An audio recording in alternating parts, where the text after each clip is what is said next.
Hey everybody, Dr. Hill here from Advanced Animal Care Berea, and today we're going to do a little bit of talking about dog grooming. All right, Dr. Hill, how important are grooming and hygiene for my dog's health? So they're really important. Dogs generally groom themselves every day, and it can be an indicator of good health as well as when they're not grooming themselves. Maybe there's something that we need to be looking for on your veterinarian's end in terms of your pet's overall health. That might be the reason why they're not grooming as much anymore. But it also helps with their hygiene, and there's definitely things that we as dog owners need to do to help with their hygiene as well. And sometimes it's as simple as giving them a bath once a month. And so their skin kind of goes through like a turnover cycle about every 21 days. And so it's really recommended that these guys get bathed at least once a month. And if you have a dog that's not hypoallergenic or that does shed, believe it or not, brushing them out more can help reduce their shedding because we're getting all of that loose hair that has gone through its life cycle that the body's trying to shed and release, and it helps reduce the little tumbleweed dust bunnies that run around everybody's house that has a dog. So, do all dogs require grooming?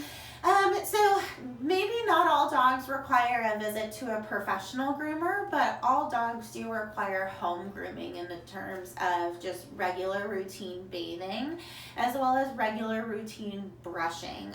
So I have a short-haired dog that doesn't go to the groomer maybe once a year, and I just get her undercoat blown out. But I do have a little dog. He is a Pomeranian Poodle mix, and his hair grows incredibly long, and so he does go to the groomer about every 6 to 8 weeks to get his hair cut.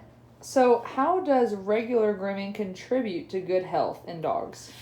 Yeah, so it is a big indicator of skin health, and it really does help to maintain that skin. The skin is the largest organ of the body, and of course it's our barrier to a lot of stuff, pollens and allergens and insect bites and things like that. And so we just want to make sure that we're taking really good care of it.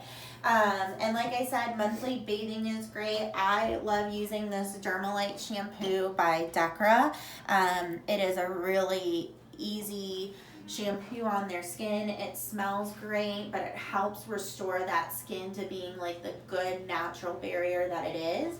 And sometimes we recommend some supplements here too, like omega-3 fatty acids. So I've got 2 different forms of those here, and these guys can actually help reduce shedding quite a bit too. So, how soon should I start to groom my dog? So the best time to start is as soon as you get your dog. And a lot of times with puppies, when they're in here in the clinic, we're messing with their feet constantly. And the reason why we do that and why we love to mess with their feet is so that they become more comfortable with us touching their feet for things like nail trims.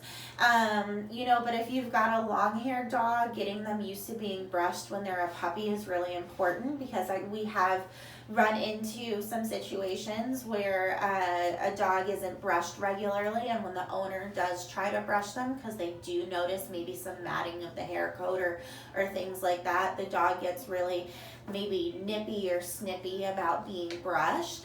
So really the best thing to do is start introducing them to all of that when they're little.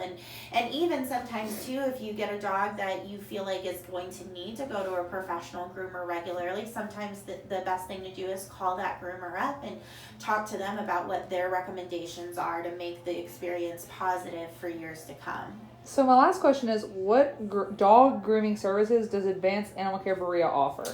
Yeah, so we do a ton of nail trims here. A lot of you guys, when you guys come in for your annual wellness, you ask for a nail trim as well, and we are so happy to do that for you guys. So that would probably be our top grooming service, but we do also offer bathing. A lot of times we do it for like a medicated bath or things like that. And then we do what I kind of call medical or functional haircuts. And so we're not groomers here, but some dogs come in and they do need a little bit of help, and maybe they don't have the ability to get to a groomer, or maybe they need some treatment because we've noticed some sores or things like that. So we do some functional haircuts or medical shave downs. And Some dogs get really stressed too, and so sometimes they need a little bit of sedation to take off that stress and anxiety. Sometimes there's just a lot going on, or they just get stressed at the vet. But we do have some owners that really like to have that professional haircut done, but their dog gets a little too stressed at the groomers. So I have a groomer that I work with. She works out of Lexington, and she will come down to the clinic and do sedated grooms for us. All right. Thank you, Dr. Hill. You're so welcome.